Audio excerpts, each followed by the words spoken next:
নমস্কার, সোয়াতিস ধর্মীয় আলোচনার নতুন পর্বে আপনাদের স্বাগত জানাই। বন্ধুরা, সবাই আপনারা কেমন আছেন? আশা করি ভালো আছেন।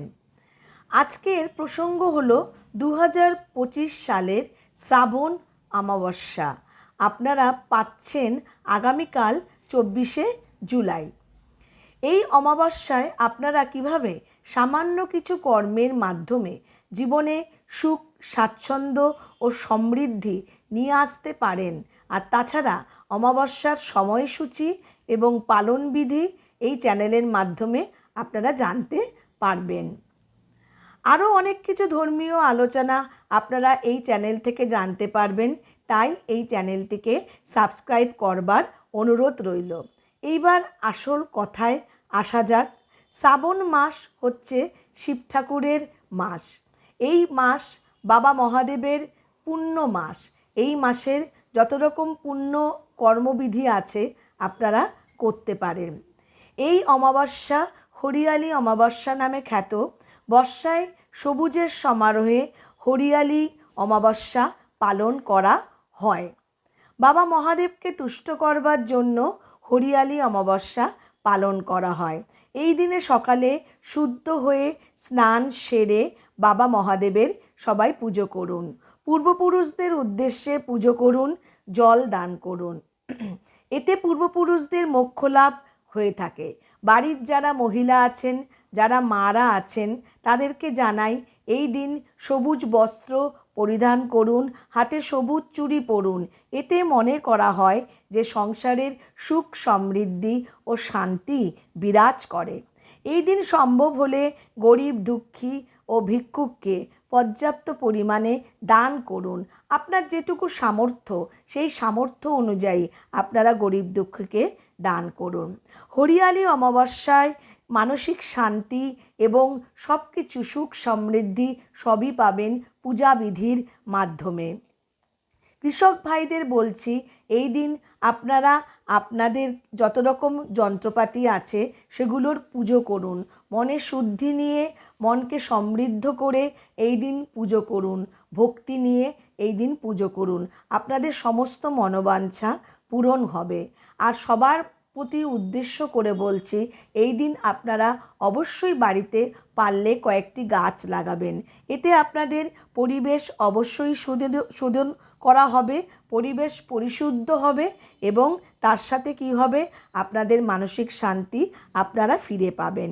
2025 সালের অর্থাৎ 1432 বঙ্গাব্দের অমাবস্যার সময়সূচি হল 23শে জুলাই 2025 রাত্রি 2:23 থেকে পরের দিন অর্থাৎ বৃহস্পতিবার 2025 সালের বৃহস্পতিবার 1432 বঙ্গাব্দের বৃহস্পতিবার রাত্রি 12:51 পর্যন্ত থাকবে এই অমাবস্যা।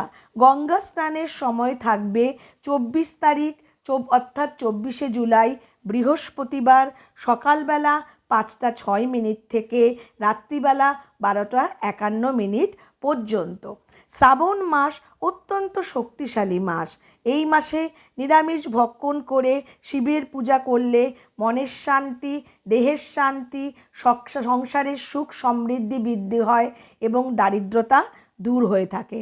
শ্রাবণ মাসে অমাবস্যার দিনকে সকালবেলা পবিত্র মন নিয়ে শুচি মন নিয়ে স্নান সেরে আপনারা তারপরে বাবার পুজো শুরু করুন।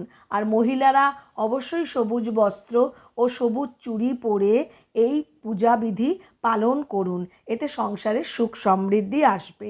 যে দুটি গুরুত্বপূর্ণ জিনিস বাবার মাথায় দান করবেন যাতে আপনাদের সুখ সমৃদ্ধি ও আত্মিক উন্নতি হবে, সেই দুটি গুরুত্বপূর্ণ জিনিস হচ্ছে মধু এবং ঘি। প্রথমে বাবার মাথায় গঙ্গার জল ঢালুন, তারপরে মধু এবং ঘি পর্যাপ্ত পরিমাণে বাবাকে মাখান, তারপরে আবার গঙ্গার জল ঢালুন। 1 মুঠো অক্ষত অর্থাৎ চাল বাবার মাথায় দান করুন এবং বাবার মাথায় ভালো করে দিয়ে দিন এবং তার সাথে মনের ভক্তি সহযোগে বাবাকে প্রার্থনা করুন আপনার প্রত্যেকটি মনোবাঞ্ছা যেন পূরণ হয়ে থাকে। আর বাবার মন্ত্র জপ করুন, খুব স্বাভাবিক এবং খুব ছোট্ট একটা মন্ত্র, ওং নমঃ শিবায় এই মন্ত্রটি জপ করুন। এতে আপনার মনের শান্তি পাবেন, আপনি সংসারের সুখ সমৃদ্ধি আর্থিক সচ্ছলতা বৃদ্ধি পাবে। মনের শান্তি হচ্ছে বড় শান্তি। আর রাত্রিবেলা দক্ষিণ মুখে সর্ষের তেলের একটি প্রদীপ দরজার সামনে বাড়িতে জ্বালিয়ে দিন। এতে আপনার কোনো রকম অশুভ জিনিস আপনার ঘরে প্রবেশ করতে পারবে না। বাবার কাছে মনের প্রার্থনা জানান, এতে সংসারের সুখ সমৃদ্ধি বৃদ্ধি হবে। আজকের এই ধর্মীয় আলোচনায় যদি সত্যি আপনাদের এই আলোচনাটি ভালো লাগে এবং যে বিধান যেগুলো বললাম সেগুলো যদি করে সত্যি মনের শান্তি পান, তাহলে অবশ্যই এই চ্যানেলটি সাবস্ক্রাইব করবার অনুরোধ রইল আপনাদের কাছে।